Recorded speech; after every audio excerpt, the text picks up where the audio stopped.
Bismillahirrahmanirrahim. Alhamdulillahi Rabbil Alamin. Wassalatu wassalamu ala asyrafil anbiya'i wal mursalin. Nabiyina Muhammadin wa ala alihi wa sahbihi ajma'in. Assalamualaikum warahmatullahi wabarakatuh. So, tinatapos na natin yung Kitabuz Zakah. Pagkatapos ito, insyaAllah, yung Kitabul Jihad. At yung iba pang mga muamalat, insyaAllah. So ngayon, al-mas'alatu thaniyah, fi haddil ladina la tadfa'u lahumuz zakah. Yung mga tao na hindi karapat-dapat na tumanggap ng zakah. Kung merong karapat-dapat na tumanggap ng zakah, nalinaw na dito, di ba? So meron din mga tao na hindi karapat-dapat tumanggap ng zakah. Meron mga tao na hindi karapat-dapat tumanggap ng zakah. At kumbaga parang redundant na, di ba? Kasi tukoy naman kung sino yung yung tatanggap. Bakit kailangan pang tukuyin kung sino hindi pwedeng tumanggap?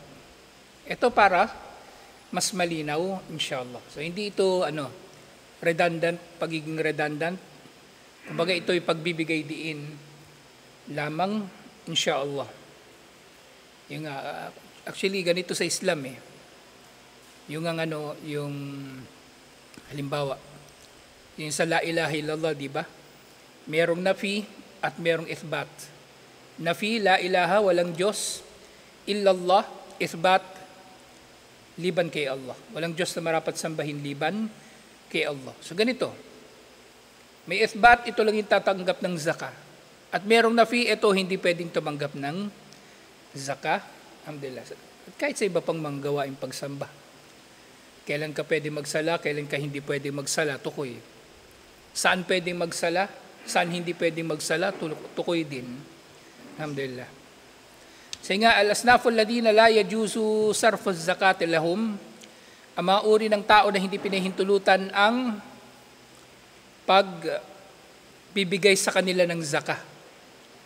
At pag sinabing hindi pinahintulutan, maaring nagkakasala na nga yung di ba? Yung binigyan, nagkakasala siya. Kasi niloloko niya yung Islam Niloloko niya yung Islam. At pati yung yung nagbigay ng zakah, maaaring nagkakasala rin siya. Kasi binigyan niya yung hindi karapat-dapat na bigyan ng zakah. So parehong nagkakasala silang dalawa. Lalong-lalo na kung walang dahilan na hindi nila malaman ang hukom dito, maaaring sila ay nagkakasala. Halimbawa, mayaman na tapos tumatanggap pa ng zakah, hindi pwede. Hindi pwede. So una, al-agniya, yung mayayaman. Pangalawa, al-usul wal-furu' wa zawja alladina tajibu nafaqatuhum alayhi. Yung mga ninuno mo at yung mga inapo mo at ang asawa mo na pawang mga tao na obligado mong tustusan. Hindi mo pwedeng ibibigay sa kanila yung zakah. Bawa anak mo, bibigyan mo ng zakah? Hindi pwede. Kasi may obligasyon ka sa kanila na magtustos. Kahit pa mahirap yung anak mo. Bawa meron ka anak mahirap, di ba? Ikaw mayaman yung anak mo mahirap. So hindi mo pa rin yung pwedeng bigyan ng zakah. Tsaka ang tanong doon, ba't ikaw mayaman yung anak mo mahirap? Ano yung pinabayaan mo yung anak mo? Hindi isang usapin doon. Pangatlo, al-kuffaru ghayra al-mu'allifin, ang mga hindi Muslim na hindi kabilang doon sa mu'allafatu qulubuhum. Di ba yung mu'allafatu qulubuhum, yung inilalapit ang kanilang loob sa Islam? Kung kuffar na hindi naman nilalapit ang loob sa Islam, wala mong hindi lalapit sa Islam, hindi pwedeng bigyan ng zakah. Hindi pwedeng bigyan ng zakah. So gayon din, pang-apat, alan nabi, yung pamilya ni Propeta Muhammad sallallahu alaihi wasallam, hindi sila tatanggap ng zakah. Actually, kahit ka pamana, wala Nang namatay si Propeta Muhammad sallallahu alaihi wasallam, si Fatima radhiyallahu anha, yung pinakamalapit na kamag-anak ni Propeta Muhammad sallallahu alaihi wasallam, wala siyang natanggap na kahit na na pamana o zakah. Gayun din, sumunod, yung daf'u zakah al-mawali alin nabi. So bukod sa pamilya ni Propeta Muhammad sallallahu alaihi wasallam, so bawal din na bigyan ng zaka yung mga alipin ni Propeta Muhammad sallallahu alaihi wasallam na pinalaya. Sina Zaid bin Thabit at iba pa. Hindi sila pwedeng pagbigyan ng zaka. Ngayon din, pang-anim, al-abd, yung alipin. Yung alipin. So kung hindi obligado sa alipin na magbayad ng zaka, yung alipin hindi rin tatanggap ng zaka. Kasi wala rin siyang paggagamitan ng kanyang yaman. Ngayon, iba ito dun sa yung rikab, di ba?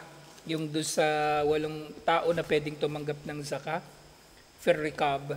Dun sa rikab, ibibigay mo kasi yung buong halaga para makalaya siya. Buong halaga yung bibigay mo. Pero kung ibibigay mo, hindi aabot doon, wag na lang. Kasi wala rin siyang wala siyang pangangailangan sa pagkakaroon ng property. Yun ang pinagkaiba nila. So inshallah, al-agniya wal aqwiya al-muqtasibun. Bawal bigyan ng zaka yung mayayaman at yung mga malalakas na may kakayanan na kumita. So hindi sila pwedeng bigyan ng zaka. Pero syempre yung naman, di ba? Yung miskin, maaaring kumikita yung miskin, pero kulang nga. Kulang. So sinabi ni Propeta Muhammad sallallahu alaihi wasallam, la hadda fiha li ganiyin wala li kawiyin muktasib. Walang pangangailangan sa zaka ang mayaman at ang malakas na mayroong kakayanan na kumita o may kakayanan na maghanap buhay. Pero nga, walakin yu'tal amilu alayha wal garim wa in kanu agniya. May exceptions dito, di ba? To every rule, there is an exception. Yung naniningil ng zaka, maaring mayaman din, di ba? O maaring malakas. At yung garim, yung may utang, maaring mayaman din siya at malakas, pero maaari silang pagbigyan ng zaka. Alhamdulillah. Sa tukoy pa rin. Kama taqaddama, tulad ng nababanggit ng nakaraan, doon sa tinalakay natin ng nakaraan. Wal qadiru alal kasbi idha kana mutafarrigan li talabil ilmi asy-syar'i. Gayun din naman, so maaring merong tao na meron namang kakayanan na magtrabaho. Pero siya ay, may translation ni Sheikh dito. Pero siya ay abala sa pag-aaral ng Islam. So yung mga estudyante, although may kakayanan sila, kumikita sila, pwede rin silang bigyan ng zaka. Yung mga nag-aaral, sa university, Islamic University, pwede. So dun nga, wal qadiru alal kasbi idha kana mutafarrigan li talabil ilmi syar'i wa laysa lahu malun fa innahu yu'ta min az-zaka. Kasi yung tao na ito, nag-aaral, di ba? Maring meron siyang lakas na magtrabaho. Pero wala siyang oras na magtrabaho. Yun yung problema. So pwede silang bigyan ng zaka. Kasama sila doon sa exceptions, di ba? Yung estudyante ng Islamic University, malaki katawan, masipag pa, pero wala siyang oras magtrabaho, pwede siyang bigyan ng zaka, inshallah. Lianna talabal ilmi jihadun fi sabilillah. Ang pag-aaral kasi ay may tuturing din na jihad sa landas ni Allah. Wa amma in kana al-qadiru alal kasbi abidan tarakal amal lit tafarrugi an-nawafil li ibadat fala yu'ta. Subalit yung isa pa, halimbawa, kung ang isa may kakayanan daw na kumita, sabi dito sa translation ni Sheikh Salman, ay hindi naghahanap buhay dahil inilaan niya ang kanyang sarili sa pagsamba, hindi siya pwedeng bigyan ng zaka. So, halimbawa, yung tao, yung tablig. Di ba? May kakayanan siyang kumita, may kakayanan magtrabaho. Ayaw niya na magtrabaho kasi gusto niya mag-kuruj. Hindi yun bibigyan ng zaka. Kasi ang malinaw lamang na maihahalin tulad dito sa kalagayan dito, yung kalagayan ng mag-aaral. na maaring wala na siyang panahon o pagkakataon na magtrabaho o kumita. Pero yung tao na abala sa halimbawa, gusto niya lang magsala ng magsala, hindi pwede. Hindi pwedeng tumanggap ng zaka kasi hindi rin naman niya yung dapat ginagawa. Kasi kung pwedeng gawin yun, di sana ginawa yun ni Propeta Muhammad sallallahu alaihi wasallam. Sana hindi na nagnegosyo si Propeta Muhammad sallallahu alaihi wasallam. Sana hindi na nagnegosyo si Abu Bakar, si Omar, si Uthman, si Ali at lahat ng mga sahaba. Sumamba na lang sila ng sumamba. Si Abu Huraira, yung katulad ng binabanggit ko, at yung Ahlus Suffa, ganun sila walang trabaho kasi walang trabaho eh. Hindi ibig sabihin na tamad sila. Kung meron lang trabaho, magtatrabaho sila. Pero nung panahon na yon, ano talaga, hindi pa ganun kasigla ang ekonomiya ng mga bansa, ng iba't ibang mga lugar. Kaya mahirap makahanap talaga ng trabaho. So hindi bibigyan ng zaka yung tao na ayaw magtrabaho kasi katwiran niya, abala siya sa pagsamba. Lian al-ibada, naf'uha kasirun alal-abidi bi khilafil ilm. Ito isa pang dahilan. Yung tao na walang trabaho dahil abala siya sa pagsamba, ang pakinabang ng kanyang ginagawa sa sarili lang niya. Hindi katulad ng nag-aaral, maaring makikinabang ang ibang tao sa kanyang kaalaman. So dahil dito bibigyan sila ng zaka.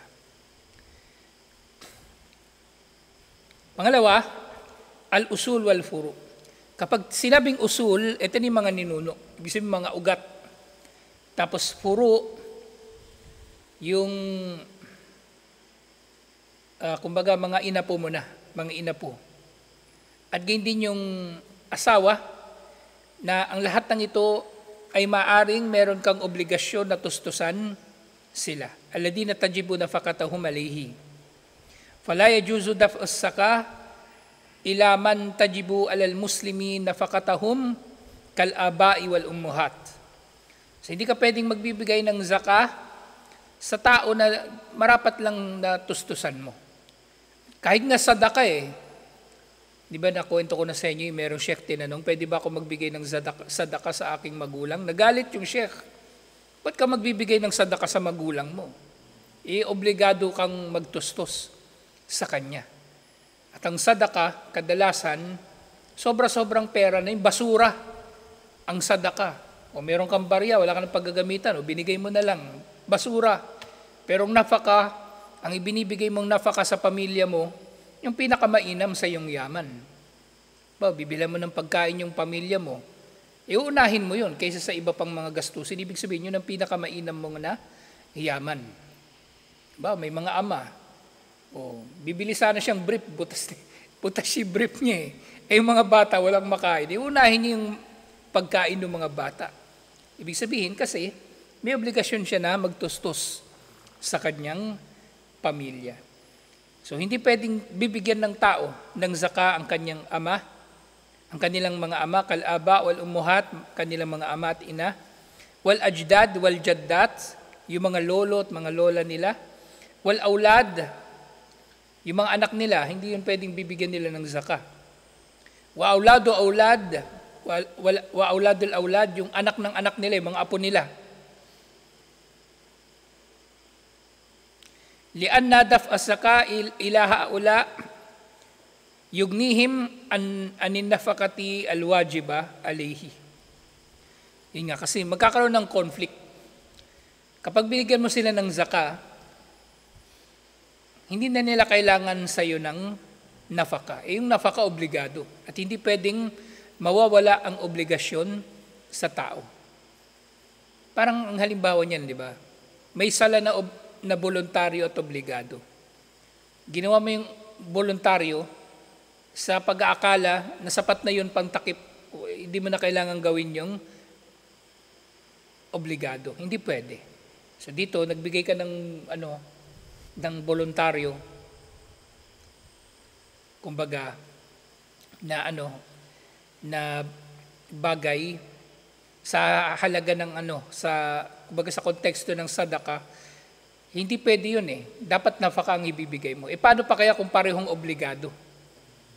So, yung nafaka obligado tapos yung zaka obligado, pero yun nga lang, hindi mo sila pwedeng pagbabanggain kasi maling tao ang pagbibigyan mo ng zaka kung sila ay kamag-anak mo na dapat mo lang tustusan. Kaya nga sa mga bidaa, di ba, nagiging bidaa ang isang gawain kapag binago mo yung uri ng gawaing pagsamba. Dito, ang binago mo yung tatanggap. Kaya hindi pwede. Ito ay magiging bidaa nga kung pangangatawanan ng mga tao. Pangatlo, al-kufarul gairil muallifin, ang kufar na hindi inilalapit ang kanilang mga puso sa Islam. Yung ano pala, yung libro, di ba nilagay ko yung sa GC? May kopya ba kayo? May update na pala yun. Yung pinost ko minsan, updated din. Kompleto na yung libro ni Sheikh, alhamdulillah. Yung una ko kasing napadala, kalahati lang. Pero ngayon nakompleto na niya. Pinapareview nga sa akin kaya ginagamit na rin natin siyang reference, alhamdulillah. Yung kuffar na gairal muallifin, yung kuffar na hindi kabilang sa mga pinalalapit ang kanilang loob, fala yajuz daf'us zakati ilal kuffar. Hindi pinahintulutan nga aslan ang unang hatol sa zaka, bawal talaga itong ibibigay sa kuffar. Liban na lang dun sa pinalalapit ang kanilang puso patungo sa Islam. Pero syempre, hindi ito basta-basta ang kuffar. Sa sira, katulad nga nabanggit ko, ang binibigyan noon ni Propeta Muhammad sallallahu alaihi wasallam at ng mga sahaba, yung mga makapangyarihan na kuffar, mga pinuno ng kanilang tribo, pinuno ng kanilang angkan. Kasi pag nag-Muslim yun, damay yung buong angkan nila. Damay yung buong angkan nila, nagmumuslim din. Ganong kabilis dumami ang mga Muslim ng panahon ni Propeta Muhammad sallallahu alaihi wasallam. Parang yun, di ba? Yung Ansar, nang dumating sila ng Makkah para magbai'a kay Propeta Muhammad sallallahu alaihi wasallam, ganun sila.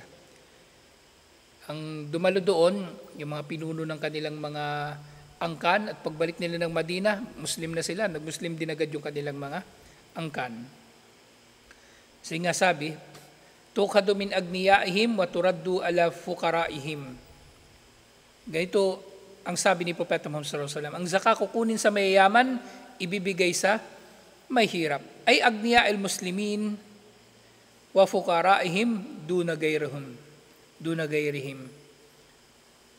Ang sisingilin ng zakah muslim na mayaman at ang bibigyan ng zakah muslim din na mahirap. Walianna min maqasidi zakati igna'i fuqara al-muslimin. Dahil isa sa mga layunin ng zaka ay pagyamanin ang may hirap na mga Muslim.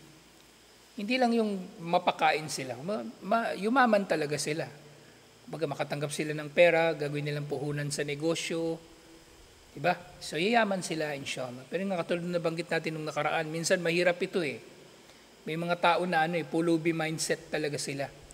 Hirap sila. Kaya dapat, yun nga, ang zakah, yung katulad na sinasabi doon sa Suratul Mu'minun, wali zakatihim fa'ilun.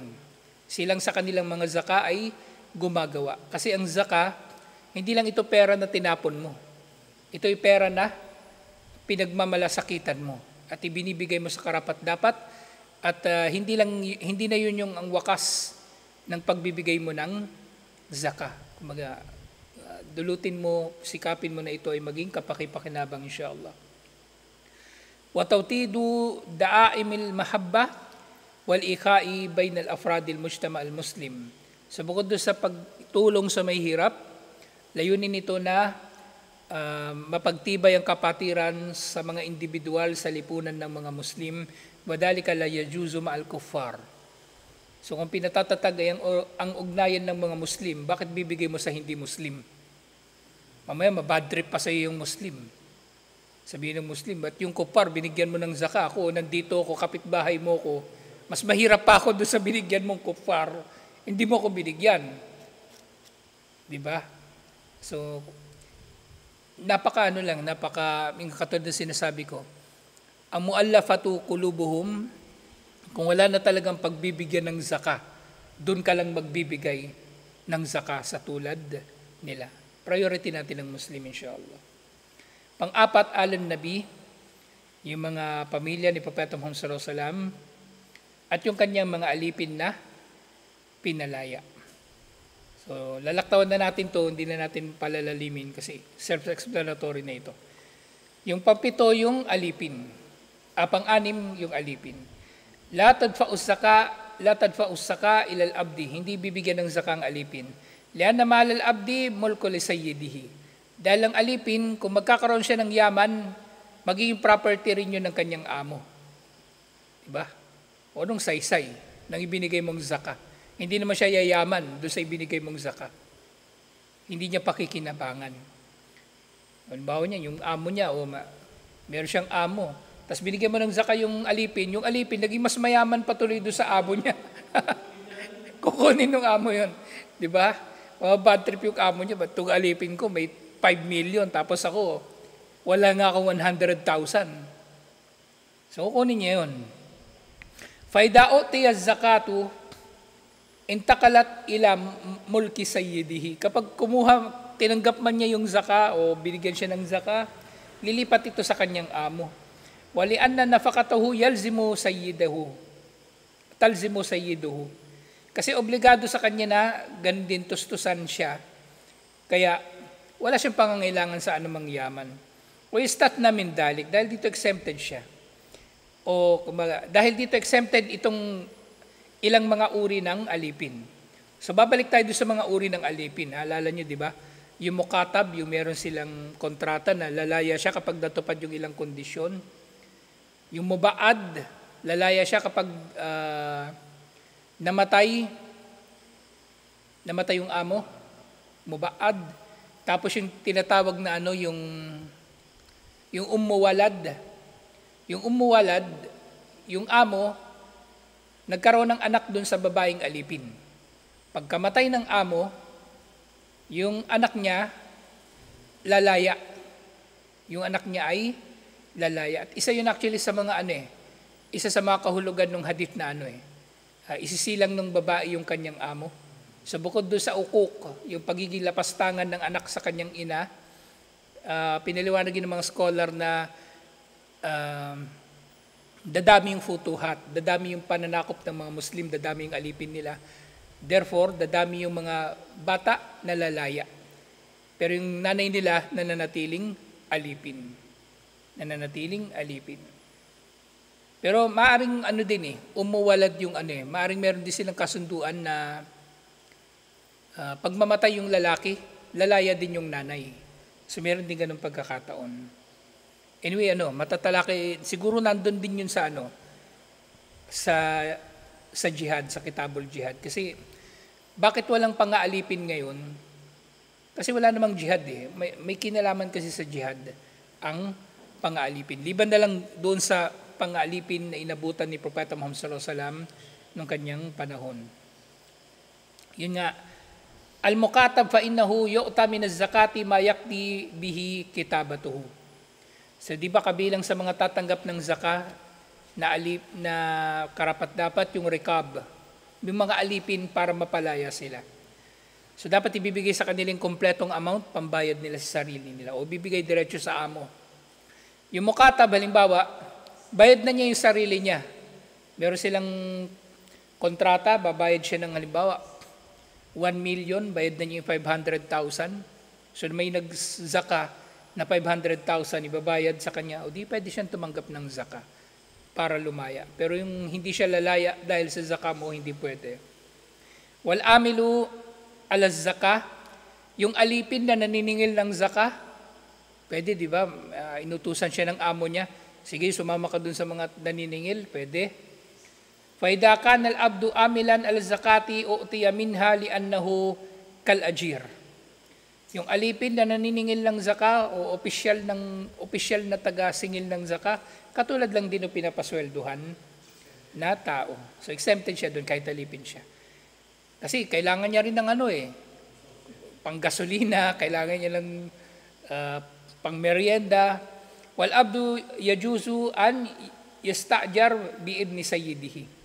At yung alipin, pwede nga siyang upahan ng ibang tao. Basta papayag yung kanyang amo. At ito yung kalagayan ni Abu Lu'lu al-Majusi. Kilala niyo yun? Si Abu Lu'lu, yung pumatay kay Omar bin Khattab radhiyallahu anhu, alipin siya. alipin siya ni Al-Mughira bin Ash-Shu'bah. At pinapaupahan siya doon sa iba't ibang mga tao sa Madina para gumawa ng windmill. At panghuling usapin, al-yushtarat isti'abul asnaf al-thamaniya al-madhkura and tafriqiz zakah. So sabi dito sa panghuling usapin, inshallah, sa Kitabuz Zakah. Balikan niya natin yung translation ni Sheikh dito. Yun nga. So pwede ba na, o kailangan ba na pagsamasamahin yung 8 pangkat ng mga taong karapat dapat sa zakah, sa pamamahagi nito? So sabi, la yushtarat isti'abul asnaf al-thamaniya al-madhkura and tafriqiz zakati ala qawlis sahih. So hindi sila kailangan na pagsamasamahin. Ang ibig sabihin dito, yung zakah mo na 1 million halimbawa, kailangan ba yung lahat ng 8 na yun mabibigyan mo? So hindi. Kahit isa lang sa kanila, isang uri lang sa kanila. Anyway, bibigyan mo ng zakah, maaring isang tao lang eh. Kasi maaari rin naman yung zakah mo, hatiin mo. Dalawa yung mahirap. Yung zakah na ibibigay mo, 1 million, tig 500,000 sila, pwede. Pwede. So, hindi naman obligado. Ngayon, kung merong ganong tao, doon sa kapitbahay mo, halimbawa, di ba, sa kapitbahay mo, merong fakir, merong miskin, merong may utang, merong alipin. So, lahat yun binigyan mo ng zakah, hinati-hati mo yung zakah mo. So, pwede naman, inshallah. Pwede naman, inshallah. So merong aya, in tubdus sadaqati fadi'immahi wa in tukfuha wa tu'tuhal fuqara fahuwa khairul lakum. So sabi ni Allah, kung ihahayag daw ninyo ang inyong mga sadaqah, tinutukoy dito na zakah, mainam ito, pwede. Na malaman ng tao na ikaw ay nagsadaqah o nagbigay ng zakah, walang problema. Pero kung ikukubli ninyo ito at ibibigay sa may hirap, ito ay mas mainam para sa inyo. So, ibig sabihin, kung yung may tao na marami, iba-iba, may hirap sila, kasi iba pa yung miskin sa fakir, walang problema, bigyan mo sila pareho, inshallah. At yun nga, yung pangkalahatang kahulugan ng hadith, tukhadu min agniyaihim wa turaddu ila fuqaraihim. Na iniulat ito ni Imam Muslim, ang zakah kukunin sa mayaman, ibibigay sa mahirap. At din akim endana hatta ta'tina sadaqata fa na'mur laka biha. Na yun nga sinabi ni Propeta Muhammad sallallahu alaihi wasallam kay Qubaysa, yung taga-singil ng zakah. Manatili ka sa amin hanggang sa dumating ang zakah para mabigyan ka namin ng ilan. Ay hindi pala siya taga-singil, nangihingi siya ng zakah. Sabi ni Propeta Muhammad sallallahu alaihi wasallam, manatili ka sandali para bigyan ka namin ng zakah. So, ibig sabihin, may zakah na dumating, hinati-hati yun ni Propeta Muhammad sallallahu alaihi wasallam at nakatanggap si Qubaysa. At ganyan din yung sinabi, tapusin na natin ito inshallah bago magadan. Innamas sadaqatu lil fuqara. Pangkalahatang kahulugan na ang sadaqah ay para sa fuqara. Ngayon, kung maraming fuqara, yung zakah mo pwede mo paghati-hatiin. 10 silang kilala mo na may hirap, hati-hatiin mo, bigyan mo silang lahat ng pantay-pantay o mas marami sa isa kaysa sa isa pa, pwede. Kasi yung isa pa, halimbawa, 5 yung anak ng isa. Yung isa, 10 yung anak. Yung isa, 3 yung anak. Yung isa, 1 yung anak. Yung isa, walang anak. O di mo mas marami bibigay mo doon sa 10 yung anak, walang problema. At panghuli, pwede bang ilipat ang zakah mula sa isang bayan patungo sa iba pang bayan? Yajuzu naklu zakah min baladiha ila baladin akhar, karibun aw baidun lil haja. Sa pinahintulutan na ang zakah ay ibabayad mo sa ibang lugar, malayo man o malapit sa iyo, alhamdulillah. So dito natin tatapusin ang Kitabuz Zakah. So next week, tatalakayin na natin yung Kitabul Jihad, alhamdulillah, at maganda rin ito. Kasi sa Kitabul Jihad, hindi lang puro naman yun puro tungkol sa labanan. Malaking bahagi ng Kitabul Jihad yung tungkol sa sa imara, pamumuno. Paano maging pinuno, paano maging tagasunod, at importante yun sa lahat, inshallah. So, tutuloy natin ito, inshallah. Assalamualaikum warahmatullahi wabarakatuh.